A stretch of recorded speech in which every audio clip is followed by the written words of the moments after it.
kailangan mo lang ulit ng active ng President ng Moments. True. At ang patunga kung nasan ka? Baka customers lang yan na nag-look ng photos natin. Tsaka, normal lang yan sa mga influencers na kagaya ko. Don't mind them. Tinaalam mo na ba kung sinong leader ng fans club mo? Until now, hindi ko pa rin kilala kung sino. Baka naman sa bigyan niya yan. Grabe ang update ha. Alam ko na sinabi. Kung sadya na lang yan. Huwag na lang. Ew. Gusto mo na ba?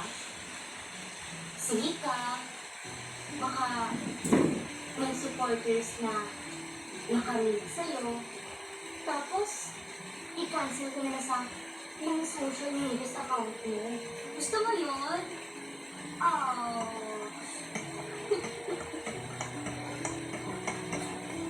Jalan, I'm just kidding. Boring-boring na dito. Come on, let's go. Oh, wow. Ano pwede mo dito sa farm? Siguro contacts ko naman ang ato. Tawag ka, makijami ka sa kanila. Ano nga eh? Ang boring-boring na nga dito sa farm. Ang boring pa sa usap. Ano na nakalimutan mo? Ano pa? Pwede akong tumawag ng tita daw. Ganyan ang trato din sa mga customer. Huh? Bakit?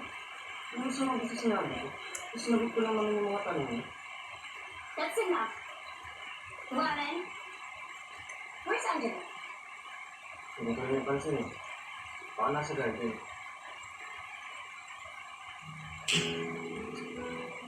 Kaibigan na pala tawag. Bakit? Ayaw mo ba? Pag-iisip ng kanina. Alam ka ng amo namin, tapos gusto mo makapagpibigay sa akin. Bakit?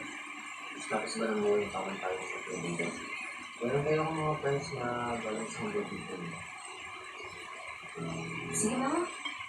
Ikaw, ito sinasabi. Kung may ibig sabihin, pwede ka nang gawin ko sa'yo.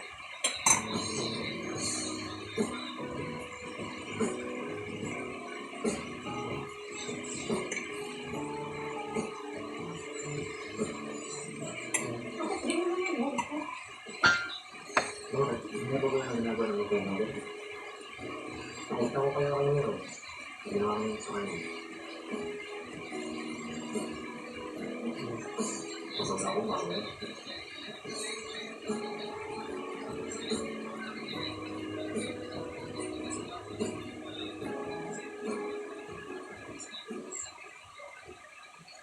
Ordering kita ang pinapabili mo. Kung kami mo pa ako na para dyan. O, hindi. Gusto ko din ganyan na. Kung magagamit yan? Hindi. Tama ko lang dito. Uy, babae! May dapat ba akong malaman? Ano gusto mo ko mo?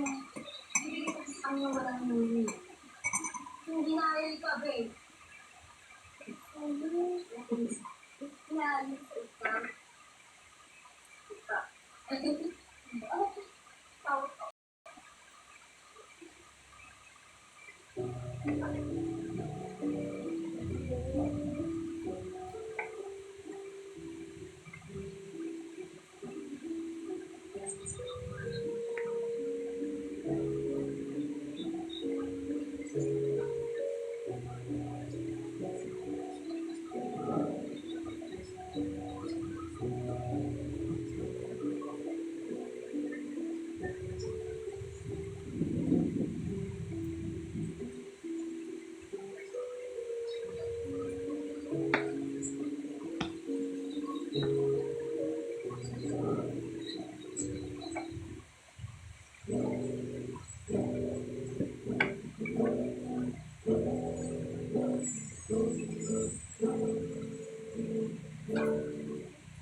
Bakit ikaw ba't sa akin sinabi?